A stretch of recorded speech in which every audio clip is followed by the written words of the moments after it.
Student देखिए, Lilavati Poddar school का paper है, last year prelim examination paper है। अभी बोर्ड एग्जामिनेशन नज़दीक आ रहे थे, तो आपको स्कूलों के प्रीलिम पेपर सॉल्व करना है, जिससे कि आपके मार्क्स इंक्रीज हो सके। मैक्सिमम पेपर आपको सॉल्व करना है। क्लास 10 बोर्ड एग्जामिनेशन मैथ्स में स्टूडेंट सबसे पहले क्या काम कर रहे हैं मालूम है? रीडिंग टाइम में आपको सेक्शन बी में पहले 4 क्वेश्चन सेलेक्ट कीजिए, उसके बाद सेक्शन ए में आना। 15 मिनट का टाइमिंग आप पहले स्टार्टिंग सेक्शन ए से करते हो और एमसीक्यू में फंसते हो, जिसके आपका कॉन्फिडेंस डाउन होता है।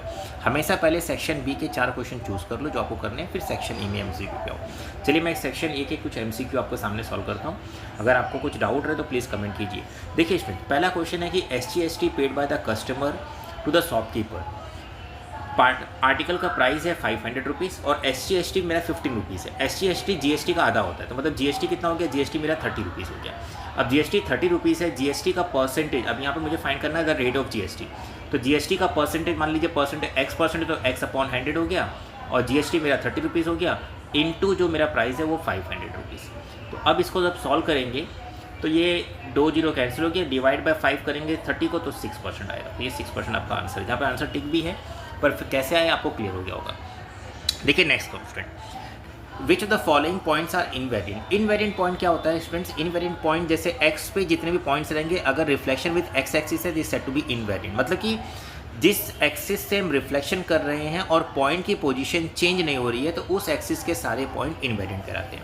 अब मेरा लाइन है y = -2, तो y = -2 कैसे रहेगा? देखिए स्टूडेंट्स, जैसे ये मेरा -1 हो गया, ये मेरा -2 हो गया, तो y = -2 मेरी मतलब लाइन इस तरह से जाएगी। This is y = -2।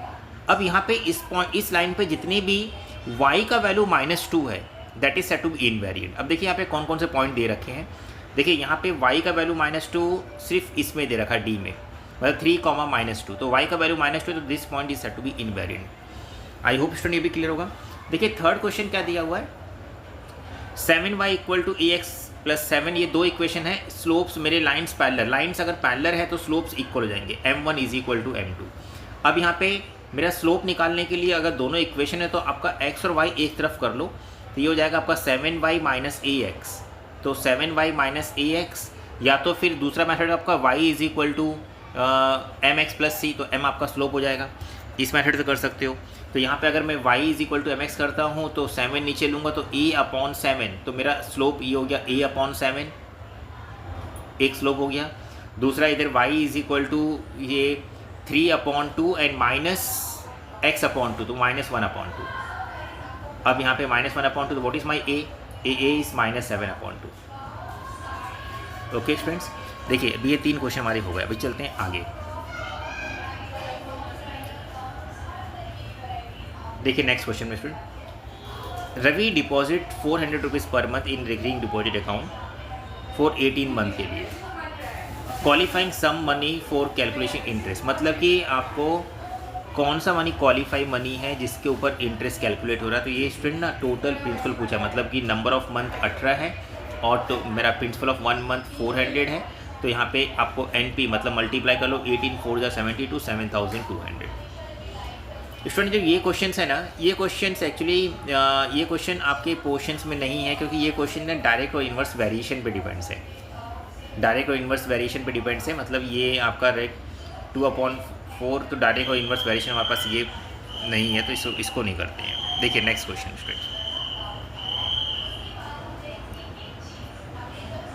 स्टूडेंट, देखिए इस क्वेश्चन में on dividing 4x² - 3kx + 5 by x + 4 remainder 3, तो मतलब x की वैल्यू क्या हो गई? x की वैल्यू हो गई मेरी -1 और f of -1 मेरा हो गया 3, क्योंकि f of -1 3 इसलिए क्योंकि रिमाइंडर दिया हुआ है -3, सॉरी। तो अब यहाँ पे इसे सॉल्व कैसे करेंगे? f of -1 = -3, तो -3 = फिर 4, x की वैल्यू मेरी -1 है, तो 4 - 1 का whole square and then -3k into -1 and फिर उसके बाद +5। अब इसे सॉल्व करेंगे, आपका इक्वेशन के मतलब k की वैल्यू यहाँ पे मिल जाएगी, k की वैल्यू यहाँ पे -4 आपकी आ रही है। नेक्स्ट क्वेश्चन आते हैं स्टूडेंट्स। स्टूडेंट देखिए, हाँ ये प्रोबेबिलिटी का क्वेश्चन ना स्पेसिफिक पेपर में इस साल भी दिया हुआ है। प्रोबेबिलिटी में स्टूडेंट्स कैसा, प्रोबेबिलिटी में 3 कंडीशंस हैं। अभी इसने पूछा कि कौन सा प्रोबेबिलिटी इवेंट्स नहीं है, तो प्रोबेबिलिटी हमेशा 0 से 1 के बीच में होती है, प्रोबेबिलिटी कभी नेगेटिव नहीं होती है, एंड प्रोबेबिलिटी में अगर फ्रैक्शन फॉर्म में लिखना है तो डिनोमिनेटर आपका हमेशा ग्रेटर रहेगा, मतलब कि denominator is always greater than numerator.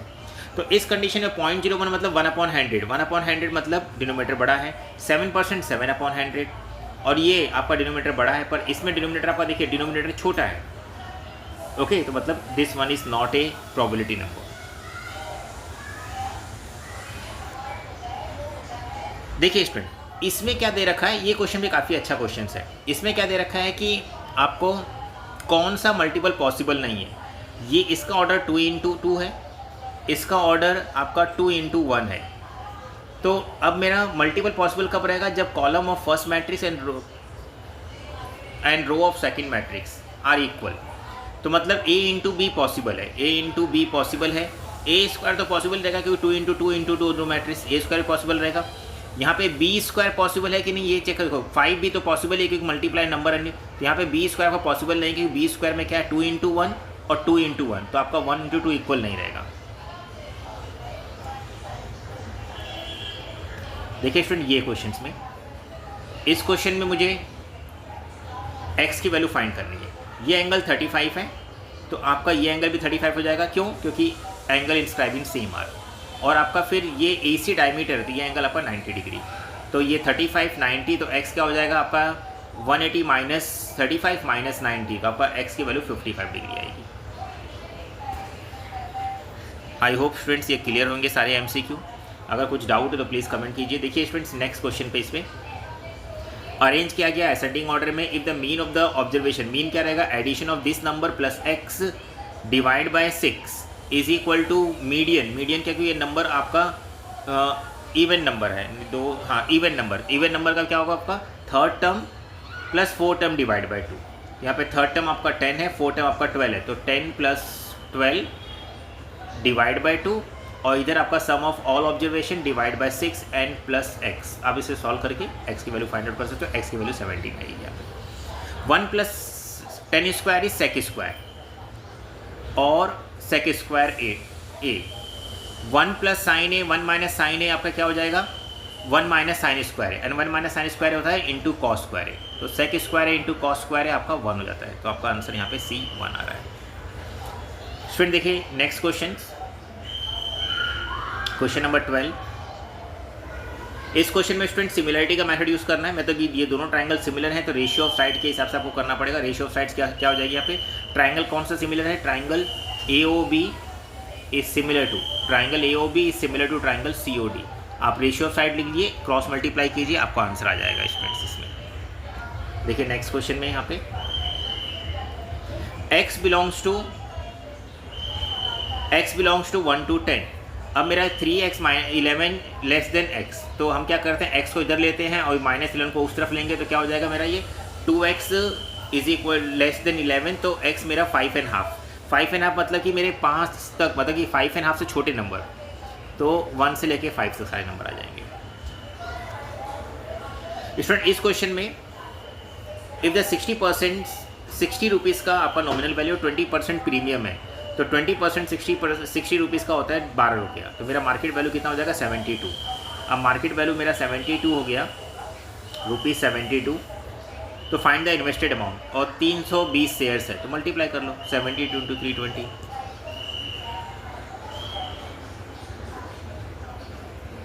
Last MCQ। Student देखिए इसके आगे अगर आप कमेंट करोगे तो मैं डेफिनेटली आपको भेजूँ। अर्सर रीजन में यहाँ पे ये क्वेश्चन को आप सॉल्व करेंगे तो ये अनइक्वल एंड रेशनल नंबर नहीं है, क्योंकि आपका यहाँ पे डेल्टा जो आएगा 20² - 4 इसी पॉजिटिव नंबर आता है, मतलब इसमें आपका असर्सन फॉल्स आएगा। और रीज़न क्योंकि अगर d लेस देन 0 है तो अनइक्वल इरेशनल है, तो ये रीज़न आपका ट्रू है, तो मतलब B वाला ऑप्शन है। आई होप स्टूडेंट्स ये क्लियर है। तो मैं